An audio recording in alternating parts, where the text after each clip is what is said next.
Dahil nga sa binigyan din kami yung pagkakataon na makababa saglit kahit mga 1 oras guys, ay naisipan na rin namin bumaba pa ng kaunting oras para makabili ng ilang items na kailangan namin, navigating to Jensen guys. So eto, nandito kami nakasakay sa Skip para rin kami nasa Papua New Guinea guys.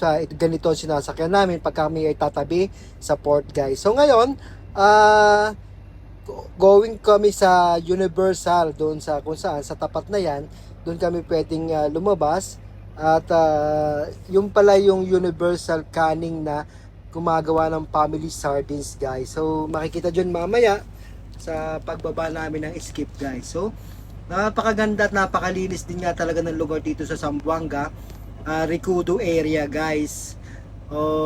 First time ko rin talaga makadak dito for 16 years ko sa company. So ayan nga, makikita nyo dito, napakalinis, malinaw ang tubig at walang mga basura guys. Kita nyo naman, no?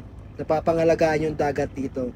Thank you at good job mga kasimangis na dito sa Zamboanga at na maintain yung ganitong karagatan at talagang healthy yung karagatan dito. Yan, kasama ko yung Bombay at yung isang pilot trainee natin yan, sa si Cap Kelly Esteban. So from time to time, siya yung makikita nyo sa aking vlog, si Cap Kelly.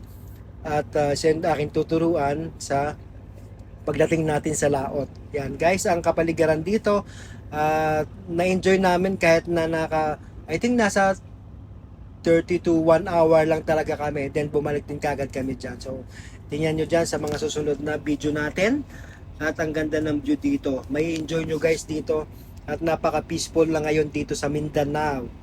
Doon sa mga taga Luzon na nag-iisip dati, ang thinking nila magulo talaga sa Mindanao, pero this is live proof na talagang ang Mindanao at mostly sa area ng Mindanao ay talaga napaka-peaceful na.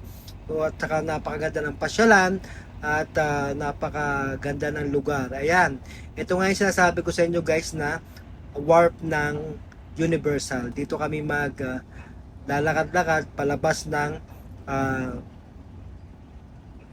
Ricudo area guys. So ayan guys.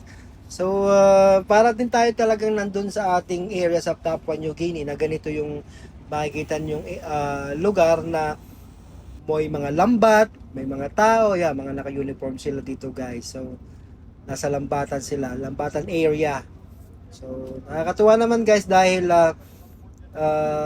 sa ating career, hindi natin na-expect na one of these days makakarating tayo sa mga ganitong lugar.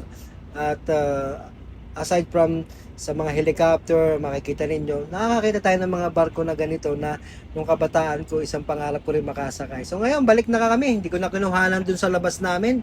Sa paglabas namin kasi bumili lang kami ng kutsara, tinidor, sabon-sabon, tinapay. Ayan guys, mga basic na needs sa barko na may kutkutin ka, mga chichiriya, something like that. So, thank you again mga taga Zamboanga. At hindi man ako nakamit ng mga followers dito, sila ay nagpaparamdam through their comments sa ating mga posts.